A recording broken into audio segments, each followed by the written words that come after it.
Maximum Spider. Web Ball. After Todd McFarlane wrote for The Amazing Spider-Man for Marvel, Marvel gave him the adjectiveless Spider-Man, which ran from 1991 all the way to 1994, I think.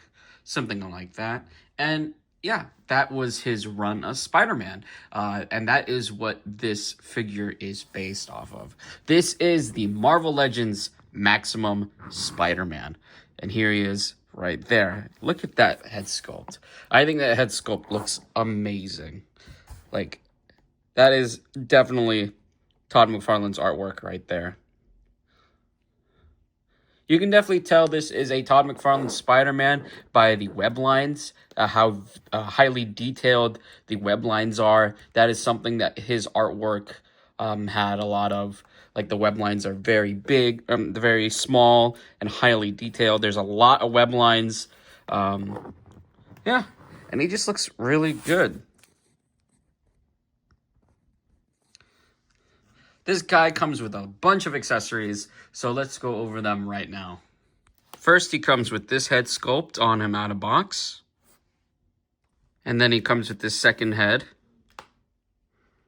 I really like this head. This one looks really cool. And then he also comes with this effect to make it look like his spider sense is going off. Looks really cool. For hands, he comes with 2 fists, 2 gripping hands to hold the web, 2 wall crawling or open wide hands, 2 thwips, and then 2 thwips with webs coming out. So those are all the hands, or at least all the Spider-Man hands. You do get some Peter Parker accessories, so let's look at those. You get this really weird looking Peter Parker head. I will admit, it is really weird looking. I know it's supposed to be his 90s look, but he doesn't look that great. And then you do get 2 open palm, like web shooters. You got his like hand showing with the web shooter, which is really cool.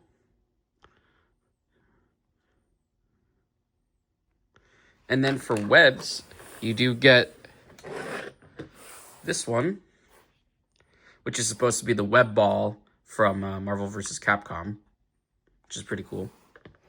And then you do get a web shield, very similar to like the one that came with the Miles Morales from a long time ago that I did review. Nicely sculpted. It is translucent, as you can see. And then lastly, you get this kind of web that's like about to be attached to something. So you like can attach it to a bad guy or something. All right, now let's go over his articulation and then compare him to other Spider-Man in my collection. All right, let's run the articulation on this guy. He has a disc hinge at the top of the neck with also a joint down here, very similar to the Mafex figure that we'll compare later. So he can look all the way around and have some really good articulation. He can look all the way up and all the way down. And yeah, get some good neck pivot because there's a joint in the neck. Arms go all the way around. You get a butterfly joint that goes in about that much and about back that much. Arms go up. You got a bicep swivel. Double jointed elbows. Swivels at the wrist with a hinge that go up and down. You get a diaphragm cut up here so he can go side to side and go all the way around. Good hula hooping action. Then you do get an ab crunch down here so he can go in. Combining those 2 joints, you can get about that much in and about this much out. Legs can kick up about that much. They do drop down, as you can see. They kick up. They go back. Get an upper thigh cut. Double jointed knees. Swivels at the boot with the ankles go down. They go up. Get ankle rocker. and you get toe articulation. So that is the articulation on Maximum Spider-Man. Really well articulated. I have had a lot of fun posing this guy. This guy just flows into poses so seamlessly, and he's just such a fun figure to pose around. Really happy to have a Todd McFarlane Spider-Man in my collection. For the first comparison, I wanted to compare the SDCC box set, the Raft Spider-Man next to Maximum Spider-Man, and as you can see, this is very similar to this guy, but no, this is like really accurate to Todd McFarlane's artwork, and that's what I'm really happy about. This guy has been my the cover for my YouTube channel for whenever you start a video for a long time, and I think this guy's gonna finally replace him. So yeah, I'm just really happy about that. As you can see, the spider logos are similar, very similar. Here's the back. And also the blues and reds are very similar. This one is a little bit brighter, I will say. But yeah, that is these two compared. Next here he is next to Pizza Spidey. This is the original Pizza Spidey from the Hobgoblin wave. And yeah, it's just really cool to see them next to each other. I've had this Spider-Man for a really long time now, so it's just cool to see an upgrade. As much as I really like this figure, this guy was severely lacking a upper diaphragm joint. So like you can actually get this sort of range.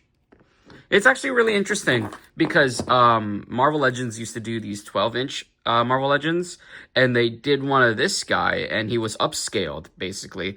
But he had the diaphragm joint that this guy has, which I find really interesting. So, like, this guy feels more like the 12-inch Spider-Man downscaled to Marvel Legends size, which I find really interesting. But yeah, no, it's really cool to have both of these guys next to each other. This is like more of a modern Spider-Man, and this is more 90s inspired. All right, now here's the big one. Here is the Maximum Spider-Man compared to the Mafex, The Amazing Spider-Man. Oh, this one's an interesting one. They both look really, really good. I am happy with both of them. It's very much a double-edged sword because these both look really great. But I do like the matte finish on this guy. The matte finish makes him feel a lot more premium compared to this guy. But I really do love the McFarlane type eyes. So it's very much like, what do you prefer more? Do you prefer the more like Mark Bagley type eyes right here? Or like the more bright blue video game-ish type colors? Or do you want the more 90s darker colors with this guy? It's very much to each their own. But I love both. I'm definitely going to be keeping both and having both on my display because I just love displaying a bunch of Spider-Men. But yeah, they look really great. I just love having artist-specific versions of characters on my shelf. So yeah. And lastly, I think this is just an important one to do. Here's the Maximum Spider-Man compared to the Spider-Man Classics McFarlane type Spider-Man. It's cool to see how far we've gotten with action figures.